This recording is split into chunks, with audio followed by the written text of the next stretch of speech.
اپنے ماں سے دعا کروا لو، اپنے حق میں اپنے باپ سے دعا کروا لو، اللہ کی عزت و جلال کی قسم اگر تمہارے باپ نے تمہارے حق میں دعا کر دی، تمہاری ماں نے تمہارے حق میں دعا کر دی، انشاءاللہ وہ دعا فوراً کی بارگاہ میں قبول ہو جائے گی۔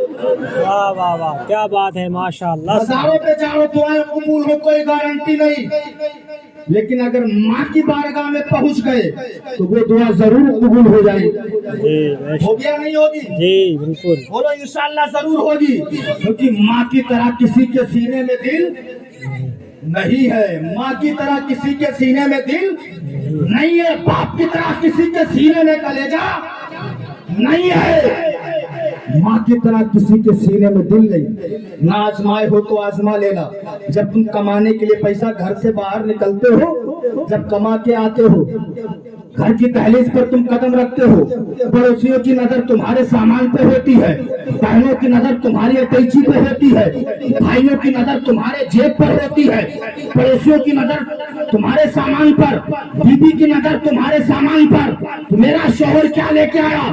بہنوں کی نظر سامان پر، میرا بھائی میرے لیے کیا لے کے آیا، لیکن اللہ کی عزت و جلال کی قسم اسلامی بھائی جو یہ ماں ہے، ماں کی نظر تمہاری اٹیچی پہ نہیں ہوتی ہے، باپ کی نظر تمہاری جیب پر نہیں ہوتی ہے، یہ صحیح تھا، ماں اپنے بیٹے کو قریب بلاتی ہے، بلانے کے بعد پاس میں بٹھا کے کہتی ہے، اے میرے لال یہ بتا تیرا چہرہ زرد کیوں پڑ گیا ہے، میرے لال تو اتنا کمزور کیوں ہو گیا ہے، میرے لال تو اتنا کمزور کیوں ہو گیا ہے، میرا لال تو اتنا دبلا کیوں گیا ہے، کیا تو کھانا نہیں کھاتا تھا، کیا تو وقت پہ کھانا نہیں کھایا کرتا تھا، میرے لال تیرا جسم کمزور ہو گیا ہے، تیری آنکھیں بھی سرخ پڑ گئی ہے۔ جب بچہ اپنی ماں کی زبان سے جملے سنتا ہے بچے کی آنکھیں اشکبار ہو جاتی ہے، تو اسلامی بھائی جو ماں کی طرح کسی کے سینے میں دل نہیں ہے، دنیا کے بازار سے تمہیں جو خریدنا ہے خرید لو، آگ چاہیے خرید لو، گولا چاہیے خرید لو، پپڑا چاہیے خرید لو، لیکن آج تک کوئی بازار میں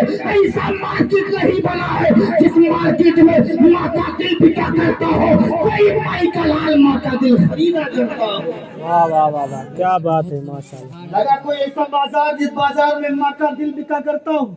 دیکھا کوئی بازار کھڑا والو؟ دیکھا ہے؟ زور سے بولو، مجھے لگ رہا دیکھا ہے، اس لیے کھڑا والا بولا دھیرے بول رہے ہیں، نہیں دیکھا ہے نا؟ ماں کی طرح کسی کے سینے میں دل نہیں، باپ کی طرح کسی کے سینے میں جگر نہیں۔ یہ باپ ہے جس نے ساری زندگی اپنی اولاد کے لیے کمایا، یہ باپ ہے جس نے اپنے بیٹے کے لیے محل تیار کیا، یہ باپ ہے جس نے اپنے بیٹے کے لیے بلڈنگ تیار کی، لیکن وہ کتنا نکما بیٹا ہے، وہ کتنا نکما بیٹا ہے کہ جس باپ نے اپنے بیٹے کو پالا، پرورش کی، تربیت کی، چلنے کا طریقہ سکھایا، بیٹھنے کا طریقہ سکھایا، بولنے کا طریقہ سکھایا، لیکن وہی باپ جب بوڑھا ہو جاتا ہے، جب اسی باپ پر ضعیفی کا عالم آتا ہے، تو وہی بچہ جو شادی سے پہلے اپنے ابا کو ابا کہہ لیتا تھا، شادی سے پہلے اماں کو اماں کہہ لیتا تھا، شادی کے بعد اپنے بوڑھے باپ کی طرف مڑ کے نہیں دیکھتا، وہی بیٹا جس بچے کو باپ نے چلنا سکھایا، شادی بیاہ کیا، وہی بیٹا جسے سہارا بننا تھا بڑھاپے کا اپنے ماں باپ کا، وہی بچہ اپنے بوڑھے باپ کی طرف موڑ کے نہیں دیکھتا، وہی بیٹا اپنی ماں کی طرف مڑ کے نہیں دیکھتا۔ اسلامی بھائی جو نوجوانوں اپنے سینے پر ہاتھ رکھ کے سوچئے، یہ باپ جس نے ساری زندگی تمہارے لیے کمایا، لیکن تمہیں بڑھاپے کا سہارا بننا تھا، تم نے اپنے باپ کا ساتھ چھوڑ دیا۔ لیکن یہی نوجوان شادی کے بعد میں جب سسرال جاتا ہے تو سسر مہاراج کو ابو جان کہہ کے اتنی زور سلام کرتا ہے کہ محلے کے سارے لوگ جان جاتے فلاں کا داماد آیا۔ شادی کے بعد ادھر اپنے ابا کو ابا نہیں بول پائے گا، شادی سے پہلے اپنی اماں کو اماں کہہ لیتا ہے، شادی کے بعد اپنی اماں کو اماں کہنے سے شرم آتی ہے، اور شادی کے بعد جب سسرال جائے گا سسر مہاراج کو ابو جان کہہ کے سلام کرے گا، امی جان السلام علیکم، وہ چاہے اپنی مہروا کے ڈر سے کیوں نہ کرے، میں کرنے سے منع نہیں کر سکتا ہوں۔ یہ تمہارا باپ جس نے کمایا، یہ تمہاری ماں جس نے کم و بیش 9 مہینے تک تمہیں اپنے پیٹ میں رکھا، 9 مہینے تک اپنے شکم میں رکھا، طرح طرح کی پریشانیاں ماں نے تمہارے لیے برداشت کی ہے، ذرا سوچئے جب سجدے کی حالت میں تم جاتے ہو، اگر 1 منٹ تک امام صاحب سجدہ لمبا کر دے تو آنکھوں میں خون آ جاتا ہے، جی آنکھیں سرخ پڑ جاتی ہیں، لیکن یہ ماں ہے جس نے 9 مہینے تک اپنے شکم میں بچے کو رکھا، طرح طرح کی پریشانیوں کو برداشت کیا، 2 سال تک اپنی چھاتیوں کا دودھ تمہیں پلایا، لیکن آج تم اپنی ماں کی طرف مڑ کے نہیں دیکھتے ہو، آج تم اپنے باپ کی طرف مڑ کے نہیں دیکھتے ہو۔ اسلامی بھائیوں، اگر میری بات کسی کے دل پہ لگے تو ہاتھ جوڑ کے گزارش کرتا ہوں، میری بات کا برا مت مانیے گا، بلکہ اصلاح کرنے کی کوشش کیجیے گا، کیونکہ جنت ماں کے قدموں کے نیچے ہے۔ اگر ماں راضی ہے جبھی تم جنت کے حقدار بن جاؤ۔ بے شک ماں راضی ہے، باپ راضی ہے، ماں باپ کی رضا میں رب کی رضا ہے۔ جی سبحان کہیے سبحان اللہ، اور پیار سے بول دیں سبحان اللہ۔ اللہ تو یہ ماں ہے، ماں یہ باپ ہے جس نے ساری پریشانیاں تمہارے لیے برداشت کی ہیں۔ تم جھگڑا کرتے تھے، باپ جھگڑا نپٹا کے آتا تھا، تم کسی کو گالیاں دیتے تھے، باپ سمجھا کے آتا تھا، لیکن آج عجب منظر ہے کہ ہر بیٹے کے ہاتھ میں خنجر دکھائی دیتا ہے، ہر بیٹے کے ہاتھ میں خنجر دکھائی دیا کرتا ہے۔ سنی اسلامی بھائیوں، اگر یہ چاہتے ہو کہ اللہ تمہیں کامیابی کی منزل پر گامزن کر دے، اللہ تمہیں کامیابی کے عہدے پر فائز کر دے، تو اپنے باپ کو راضی کر لو، ماں کو راضی کر لو، رب بھی تم سے راضی ہو جائے گا۔ رب کی رضا میں، ماں باپ کی رضا میں رب کی رضا ہے۔ اور ایک حدیث شریف میں آپ کو سناؤں، کہہ دو سبحان اللہ۔ نبی فرماتے جس طریقے سے مجھ محمد کی دعا اولاد کے حق میں، امت کے حق میں اللہ قبول کر لیتا ہے، ایسے ہی ماں باپ کی دعا اللہ اولاد کے حق میں قبول فرما لیتا ہے۔ بے شک یہ میرا فرمان نہیں، نبی فرماتے جس طریقے سے مجھ محمد کی دعا اللہ امت کے حق میں قبول کر لیتا ہے، اسی طریقے سے ماں باپ کی دعا اللہ اولاد کے حق میں بھی قبول فرما لیتا ہے۔ بے شک میں نے اپنی نگاہوں سے دیکھا ہے بہت سے ایسے بچے کو کہ اللہ اکبر، جنہوں نے اپنے ماں باپ کو ستایا، ماں باپ کو گالیاں دی، ان کی زندگی دنیا میں بیکار ہو گئی، جی سچ ہے انہیں اپنی زندگی میں سکون و چین نہیں ملا، اطمینان انہیں حاصل نہ ہوا، ان کے دل کو سرور نہیں پہنچا۔ لیکن وہ ہو سکتا سمجھتے ہوں کہ میں بہت بڑے عہدے پر فائز ہو گیا، مجھے بہت کچھ مل گیا۔ نہیں، بہت کچھ نہیں ملا یار، ماں باپ مل گئے تو سب کچھ مل گیا، ماں مل گئی تو سب کچھ مل گیا، باپ مل گیا تو سب کچھ مل گیا۔ پیار سے کہہ دو سبحان اللہ۔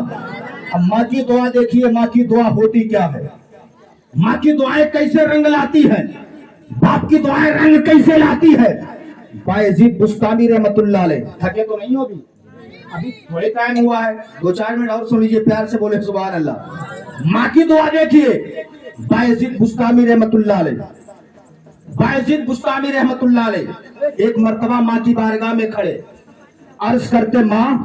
اگر تیری خدمت کرنا مجھ پر فرض نہ ہوتا تو میں جنگل و بیابان میں چلا جاتا، صحرا میں جا کر کے اللہ کی عبادت کرتا رہتا، لیکن ماں کیا کروں، تیری ضعیفی مجھ سے دیکھی نہیں جاتی ہے۔ ماں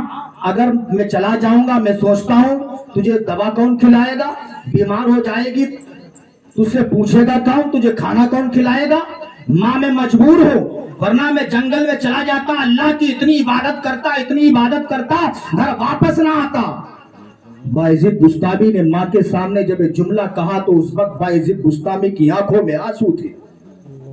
بایزید بستامی کی ماں کی آنکھیں اشکبار تھی۔ ماں نے کہا بیٹا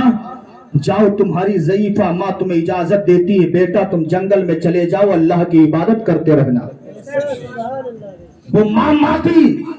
بایزید بستامی کی ماں نے اجازت دے دی۔ بایزید بستامی اپنے ماں کے ہاتھوں کو چومتے ہیں، اجازت لے کے چل دیے، جنگل میں پہنچے، اللہ کی عبادت کرنے لگے، ایسی عبادت کہ اپنے کو بھی بھلا دیا، ایسی عبادت کی بھوک لگتی دریا کا پانی پیتے، بھوک لگتی پانی پیتے، زیادہ بھوک ستاتی درختوں کے پتے کھاتے، اللہ کی عبادت کرتے رہے، 1-2 سال نہیں بلکہ 12 سال تک جنگل میں عبادت کرتے رہے۔ کتنے سال؟ 12 سال۔ توجہ ہے،